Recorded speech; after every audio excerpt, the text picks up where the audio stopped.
Ja ma loodan, et minu tänane jutt on teile abiks. Seda juttu ma olen tavaliselt rääkinud maakonna nõunikele ja teil on palju kogemusi. Minul nii palju ei ole, mina olen kuskil 20 aastat käinud oma ametist johtuvalt objektidel ja kõik probleemid või raskused või takistused, mis tekivadki ja ärge kartke eksida, ikka me eksime ja selle protsessis on juba sisse kirjutatud, et tulevad ettenägematud olud ja sellisel hetkel ma alati mõtlen, et kuidas me oleks saanud seda või teist asja ära hoida. Sel hetkel, kui need asjad on kõik juhtunud, on see kõikidele osapooltele tavaliselt väga raske ja rahad on kulutatud, otsused on tehtud ja sellisel hetkel ei olegi väga võimalik midagi tagasi keerata. Alustuskoosolekul õnnestub väga paljud asjad ära hoida, kui need ennem läbi rääkida. Märksõna on suhtlemine ja proovime avakoosolekul võimalikud probleemid olenevalt siis objektist ette ära näha ja kokku leppida, et kui läheb nii, kuidas me siis käitume, kes kellele helistab ja mida me jälgime. Ja selleks ma olen kokku pannud aastate jooksul endale nõnda nimetatud checklisti või niisuguse nimekirja asjadest, et kui ma objektile lähen, et siis ma ei unustaks neid ära. Ja ma palun ka maakonna nõunikel alati võtta tagantaskust see spikker välja, et võib-olla sealt nendest punktidest kõike ei pea küsima, aga eks ole mingid punktid, et sul lihtsalt ei läheks meelest ära nagu lenduritel, eks ole. Et nad teavad küll kõike väga hästi, aga nad igaks juhuks teevad kogu selle listi läbi. Ja uskuge, sellest läheb ainult paremaks. Et need eesmärgid on ju iseenesest lihtsad, et järgida projekti ja muinsuskaitse eritingimusi, säilitada väärtuslikud detailid. See on nüüd Muinsuskaitseameti vaade. Ja see on ka see mõte, miks üldse muinsuskaitselist järelevalvet võiks vaja olla. Ja väga tähtis osa on ettenägematute olukordade lahendamine, et me suudaksime ennetada mõningaid vigu, mis võib-olla mitte isegi vigu, vaid niisuguseid halle alasi, mis ei ole projektiga väga hästi kirjas, et neid on tavaliselt päris palju. Ja dokumenteerida protsess, et ei ole üldse vähetähtis muinsuskaitselise järelevalve aruanne, et ta jõuaks meile arhiivi ja ta moodustaks projekti eritingimuste ja aruandega ühe terviku. Sest neid objekte on küll ja veel isegi mälestiste hulgas, kus tööd on tehtud 15-20 aastat tagasi, aga täna meil on nii puudulik info, et me peaksime hakkama uuesti uuringuid tegema, et aru saada, mis tehti 15 aastat tagasi. Sest see, mida seal tehti, ei vasta projektile. Ja küsimus ei ole selles, kas tehti hästi või halvasti, vaid küsimus on selles, et see jäeti dokumenteerimata. Et keegi ei pane kokkuvõttes tagantjärgi kedagi vangi, kui on tehtud natuke projektist paremale või vasakule, aga olge julged ja pange see vähemasti kirja, et tulevased põlved näevad selle ikkagi ära ja nendel on sellest abi. Ja see sama hariduslik osa ka, millele siiamaani pole väga viidatud, aga täna tõi Kais ka välja selle, mis on seaduses kirjas, et muinsuskaitse järelevalvel on kohustus nõustada ka mälestise või objekti või tellijat.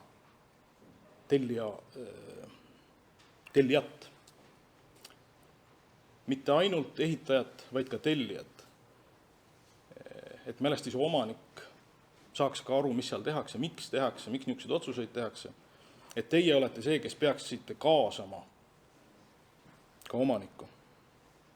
Ja siis täiendada hooldusjuhendit selle protsessi lõpus. Tavaliselt on see põhiprojektis ilusti kirjas, aga nüüd juhul, kui on midagi muudetud ehitusprojekti käigus, et siis hinnata seda, et kas on vaja hooldusjuhendit muuta, parandada või ei ole taga midagi vaja teha. Avakoosolek, et seal kindlasti peaksid olema need inimesed kohal. Omanik, maakonna nõunik ja 2 vastutavat spetsialisti, nii siis ehitaja või restauraatori poolt ja järelevalve vastutav spetsialist. Ja siin on see checklist siis, et ma proovin servast hakata neid või kiiresti tempokalt läbi käia.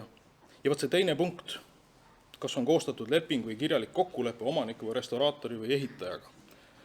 See tuleb nüüd määrusest. Maakonna nõunik peab kontrollima, kas see kirjalik kokkulepe või leping on olemas, aga kuna see leping on kahepoolne ja konfidentsiaalne, siis te ei peaks seda iseenesest Muinsuskaitseametile esitama. Sellepärast võiks selle kirjaliku kokkuleppe osa fikseerida avakoosoleku protokolliga. Ehk et avakoosolek ongi see protsess, mis tegelikult selle punkti täidab. Ja see on ka asja mõte, et kõik osapooled saaksid asjast ühtemoodi aru. Et me võime teha ükskõik kui ilusaid ja põhjalikke projekte põhiprojekti staadiumis, ikkagi tuleb kokku leppida ja kokku saada ja üle rääkida, et kõik said asjast ühte samamoodi aru. Ja kohe alguses ära küsida, et kas on kaasatud ka arhitekti järelevalve, et kui on vaja hakata midagi muutma, siis alati on vaja ka arhitekti nõusolekut. Lepitakse kokku nõupidamise kuupäevad ja kokkukutsumise kord. See on ilmselt tavaline praktika, aga väiksematel objektidel see ei pruugi nii täitsa olla. Sellest sõltub väga palju avakoosoleku kokkulepetest. Minu praktika ütleb seda, et ka järelevalve tegijad on arvestanud enne seda avakoosolekut mingisuguse summaga, mingisuguse töömahuga, aga seal avakoosolekul võib selguda, et see summa või see töömaht läheb suuremaks. See on raske koht, eriti järelevalve tegijale, et proovige jätta oma natukene uks lahti veel, et proovige see avakoosolek ära teha ja siis teil on täpsem arusaam. Juhul, kui te pole enne seda juba kokku leppinud nii ehitajaga kui omanikuga. Nagu te ilmselt väga hästi teate, siis et ehitajal on oma nägemus alati ja projekti tõlgendumisruum kipub olema, eks ole, ühele või teisele poole kaldu täiesti mõistetavatel tingimustel või põhjendustel, et proovige aru saada, või proovige saada kinnitust, et te saate ühest või teisest lausest samamoodi aru. Ma tean, et seda ei ole 100% võimalik tagada, et vastutavad spetsialistid on kogu aeg või pidevalt objektil ja juhendavad ehitajaid, aga vastutus kahjuks muinsuskaitse vaatest on just nimelt nendel kahel inimesel. Järelevalve vastutavad spetsialistil ehk teil ja ehitaja vastutavad spetsialistil. Üks tore objekt oli, kus olid eritingimused, kus oli põhiprojekt, järelevalve, vastutavad spetsialistid, ehitusjärelevalve, kõik olid kohal, ilus avakoosolek, kõik kriivrid peas. Mis saab valesti minna? Ja kohe läheb valesti, sest see inimene, kelle käes päriselt saag on, see saeb kohe alustuseks selle puu maha, mis pidi säilima. Lihtsalt siis te mõtlete, et mida oleks veel saanud teha. Et ikka juhtub ja juhtub edaspidi ka ja midagi ei ole teha. Aga proovige ette näha, et kui on vaja mõni puu säilitada, et siis see mees, kelle käes saag on, tema tegelikult ka teaks. Ajagraafik on päris tähtis asi, eriti järelevalve jaoks. Kui alguses käib jutt 2 kuust, aga see töö venib 2 aasta peale, siis see mõjutab teie eelarvet väga oluliselt. Pahatihti on ka põhiprojektide mahus mõningate hooneosade restaureerimiskirjeldused üsna niisugused ümmargused. Ehk siis a la uksed restaureeritakse, põrandad restaureeritakse, aga täpsemalt ei ole kirjeldustes välja toodud, mis see teoreetiliselt tähendab. Et see võibki põranda puhul tähendada umbes 4 või 5 erinevat käitumist ja kõik nad on restaureerivad. Mina olen sellistel puhkudel suurtel objektidel jaotanud loa mitmeks etapiks. Ehk et kui ehitaja ütleb ka, et täpselt ma ei tea veel, kes seda põrandat tegema hakkab, aga küll me siis hakkame tegema, et siis me jätame selle loastamise etapi sinna hetke, kui on leitud see restauraator või tegija, kes hakkab reaalselt põrandaga tegema, et siis me põrandaga tegelema, et siis saab need detailid kokku leppida ja on kindel, et need suunised andis ikkagi vastutavad spetsialistid. Ja et et me oleks enne kokku leppinud, mida see üks või teine restaureerimine tähendab. Jah, ja siis seesama punkt, kuidas nõustab restauraatorid vastutav spetsialist, millest ma juba ennem rääkisin ka. Jah, kordame üle teostatavate tööde kirjelduse ja loetelu ja ka materjali. Eriti kurb on see, kui on projektis väga korralik projekt puitakendele näiteks ja nüüd need materjali tolerantsid ja kvaliteedi nõuded ei ole väga täpselt kirjas. Need maksavad kõik väga palju ja ilusad uued kvaliteetsed puitaknad on kallid, aga kui nad on tehtud ebakvaliteetsest materjalist, siis on väga piinlik pärast. Ehk minu soovitus, kui tehakse uusi aknaid, kvaliteetsed puidust aknaid, linaalivärviga, kititud, siis me oleme kokku leppinud niimoodi, et järelevalve vaatab selle materjali ennem üle töökojas, et ei hakkaks keegi ennem aknaid ehitama. Et enne kui saaks ka akende tegija, enne kui akende tegija hakkab tegema kulutusi, saab selle sisendi anda, et jah, see materjal on sobiv ja pärast selle juurde me ei tule.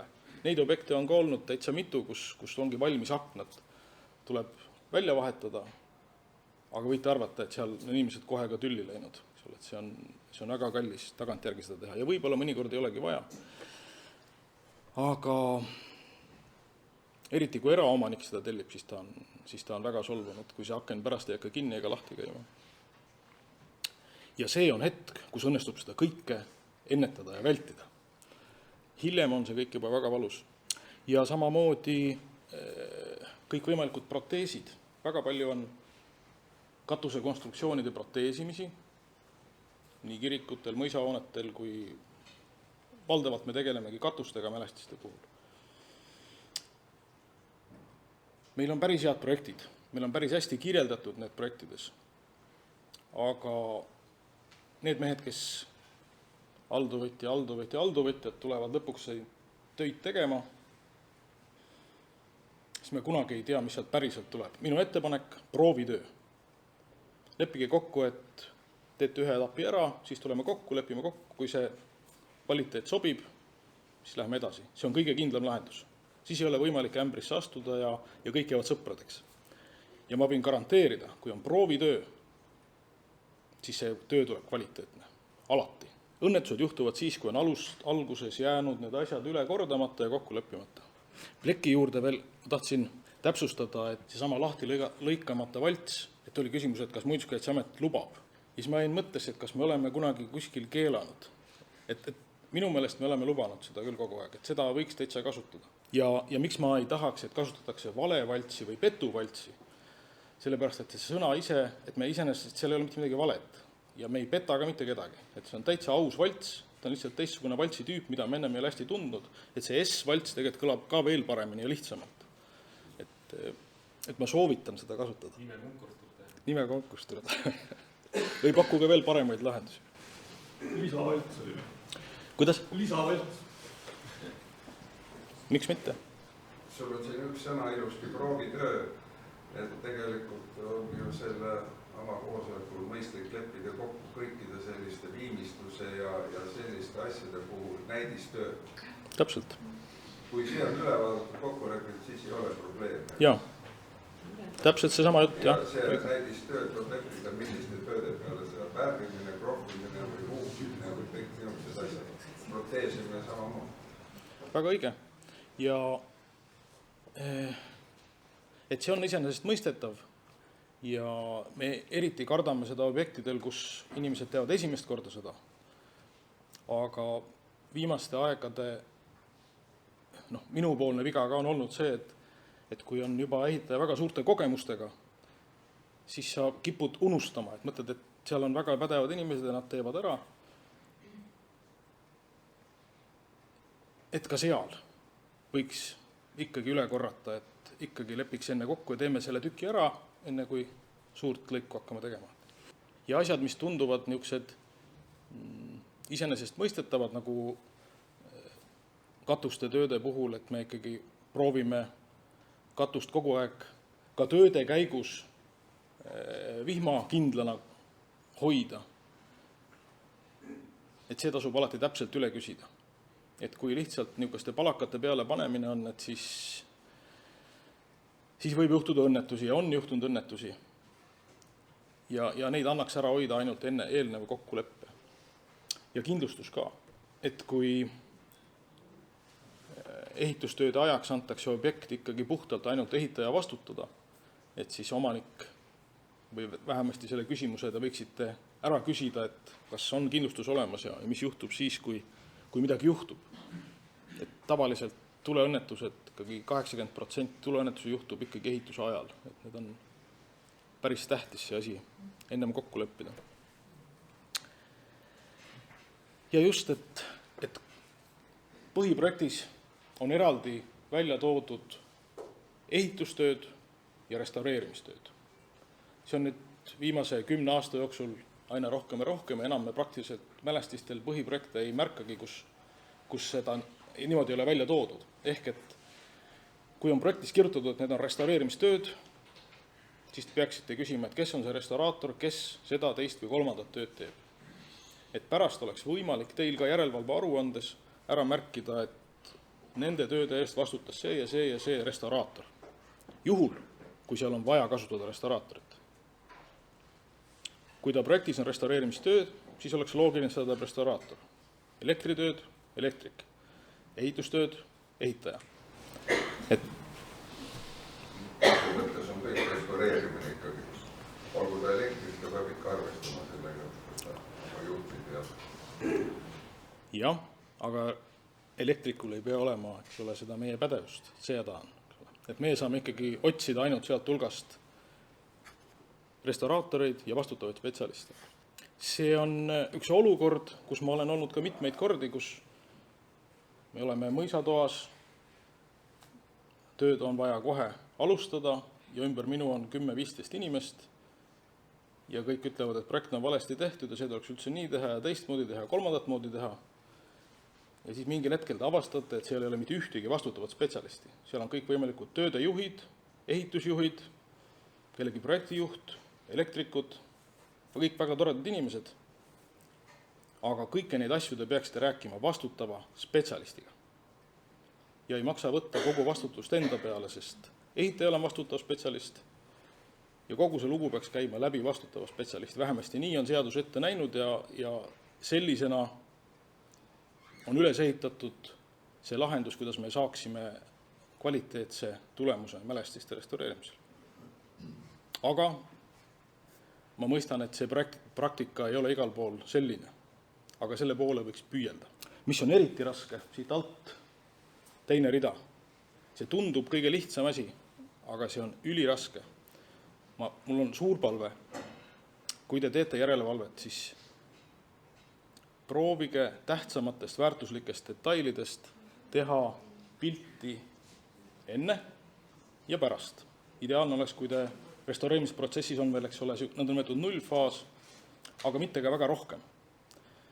Sest kokkuvõttes meie tahame ka teid ka tulevikus teie tööd hinnata ja kuidagi promodagi, eks ole, et mis seal siis tehti, siis tänapäeval pilt räägib 100 korda rohkem kui 2 lehekülge teksti. See tundub esmapilgul ülikeeruline või tähendab ülilihtne, aga see on väga raske tegelikult. Kokkuvõttes on teil mitusada pilti ja tegelikult päris sama kaadrit samast kohast päris raske saada. Et selleks peab eraldi pingutama. Et kui te olete kokku leppinud nendes asjades ja alla kirjutanud, siis uskuge, te olete teinud kõik, mida saab teha heaks õnnestumiseks. Tavaliselt luba tuleb enne, kui see objekti ju pihta hakata. Jah, ka meie maakonna nõunikel on väga erinev praktika. Ja see on maakonna nõuniku otsustada paljuski, et kuidas ta selle loa väljastab. Aga kokkuvõttes ega maakonna nõuniku ei vastuta ka, teie peate vastutama. Et ma ikkagi soovitan ennem täpsemalt aru saada. Need on juba niisugused lihtsamad asjad, aga siin on üks nõndanimetatud proovitöö. Kivitööde puhul see on üllatavalt erinev. Et see, et kivid puhtaks jääksid, ei olegi nii lihtne. Et see on, aga kui see proovitöö on tehtud, siis te võite olla kindlad, et need kivid jäävad puhtaks. Et see erinevus võib olla üks sama projekt, 2 erinevat tegijat ja see kvaliteet lihtsalt võib olla nii erinev. Neid tasub kõik ette näha ja ilmselt te teate seda paremini kui mina.